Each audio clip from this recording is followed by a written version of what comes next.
Wavikar I इन्स्टिट्यूटमध्ये चष्म्याचा number काढण्याचे अत्याधुनिक मशीन दाखल। प्रसिद्ध अभिनेते श्रेयस तळपदे ब्रँड ॲम्बॅसेडर। डोळ्यांच्या चष्म्याचा नंबर काढण्यासाठी ठाण्यातील वावीकर आय इन्स्टिट्यूटमध्ये अत्याधुनिक तंत्रज्ञानाने युक्त मशीन दाखल झाले आहे। या मशीनच्या सहाय्याने शस्त्रक्रिया करून चष्म्याचा नंबर काढला जाणार असल्याची माहिती इन्स्टिट्यूटचे सर्वेसर्वा डॉक्टर चंद्रशेखर वावीकर यांनी दिली आहे। प्रसिद्ध अभिनेते श्रेयस तळपदे हे वावीकर आय इन्स्टिट्यूटचे आता ब्रँड ॲम्बॅसेडर असल्याचे यावेळी जाहीर करण्यात आले। माजिवडा सर्व्हिस रोड येथील वावीकर आय इन्स्टिट्यूटमध्ये अत्याधुनिक मशीन दाखल झाले असून त्याची माहिती एका पत्रकार परिषदेत शुक्रवारी देण्यात आली। यावेळी ठाणे वैभवचे संपादक मिलिंद बल्लाळ, डॉक्टर वैशाली वावीकर, सरस्वती विद्या प्रसारक ट्रस्ट संस्थेच्या अध्यक्षा मीरा कोरडे, ठाणे वैभवचे व्यवस्थापकीय संपादक निखिल बल्लाळ आदी उपस्थित होते। काही वर्षापूर्वी माझ्या डोळ्याला जखम झाली होती, त्यावेळी वावीकर आय इन्स्टिट्यूटमध्ये उपचार घेतले। माझे सासरेही येथेच डोळ्यांवर उपचार घेतात, त्यामुळे इन्स्टिट्यूटशी कौटुंबिक नाते असल्याचे अभिनेता श्रेयस तळपदे यांनी सांगितले। वावीकर आय इन्स्टिट्यूटने ठाण्यातच नव्हे तर आशियामध्ये नेहमीच पहिल्यांदा नवीन तंत्रज्ञान आणण्याचे सांगत इन्स्टिट्यूट ग्रामीण भागात आपल्या मोबाईल आय व्हॅनच्या साहाय्याने करत असलेल्या सेवा कार्याचेही श्रेयस तळपदे यांनी कौतुक केले। स्मार्ट साईट यंत्राद्वारे शस्त्रक्रिया करणारे हे नवीन मशीन अत्याधुनिक आहे। रुग्णांच्या आवश्यकतेनुसार या तंत्रज्ञानाचा वापर होतो। पूर्वी पारंपरिक लॅसिक सर्जरी केली जायची, आता या अत्याधुनिक तंत्रज्ञानामुळे लॅसिक सर्जरीला एक नवीन पर्याय तयार झाला आहे, जो अधिक अचूक आणि सुरक्षित परिणाम रुग्णांना देणार आहे।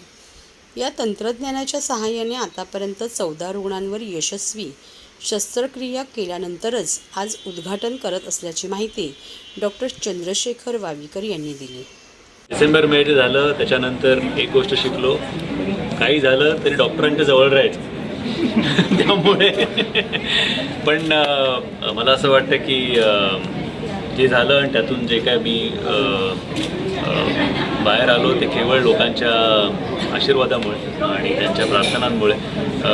आणि मला वाटतं आज जी टेक्नॉलॉजी अवेलेबल आपल्याला, की जे काय त्यावेळेला माझ्यावर पटापट उपचार होऊ शकले, आय थिंक आज त्याचंच एक उदाहरण इकडे आपल्यासमोर आहे की डॉक्टर वावीकरांनी आज इतकी वर्ष सातत्याने जे काही नवीन उपक्रम असतील आय केअरसाठी ते सगळे इकडे करायचा प्रयत्न केला आहे। कधी मुंबईत पहिल्यांदा, कधी एशियात पहिल्यांदा। आणि मला वाटतं हे जे आता त्यांनी एक आतमध्ये व्हिडिओ दाखवला त्या मशीनचा, I think it is fabulous. So I am very happy and extremely honored to be associated with an institute which is so progressive and which really thinks about the people rather than just material benefits. सर्वप्रथम श्रेयस, तुम्हाला उदंड आयुष्याच्या खूप शुभेच्छा। Thank you. आमचे सगळ्यांचे आशीर्वाद आहेतच, पण आमची अशी इच्छा आहे की तुमच्याकडनं खूप काम हो आणि तुम्हाला खूप पारितोषिकं मिळो आणि आम्ही तुमचं शिखर तुम्ही नवीन गाठाल, आम्ही ते अभिमानाने बघत आहोत।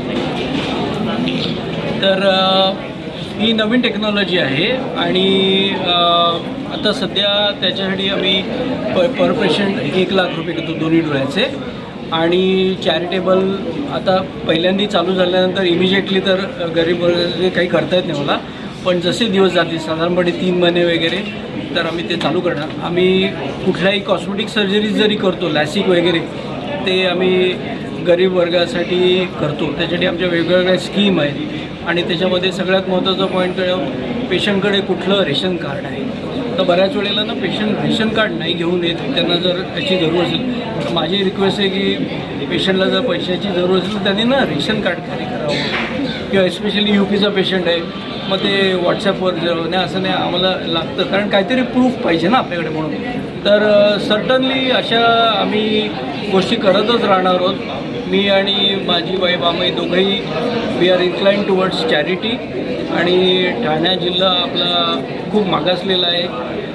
तुम्हाला आश्चर्य वाटेल की एकदा आम्ही मुरबाडला कॅम्प केला होता, तर त्या एका छोट्या गावातनं त्या कॅम्पमध्ये येण्यासाठी 2.5 रुपये जे बसचं भाडं होतं ते त्या माणसाकडे नव्हते आणि त्यामुळे तो आला नाही। तर इतकी वाईट परिस्थिती आहे आणि त्यामुळे आपण ना यामध्ये खूप काम करायला पाहिजे. म्हणजे पेड पेशंट प्रीमियम पेशंट करायचेच, पण आपल्याला देवाने जे देणगी दिलेली आहे, टॅलेंट दिलेलं आहे, त्याचा या लोकांसाठी आपल्याला उपयोग करणं आपलं कर्तव्य असं मला वाटतं.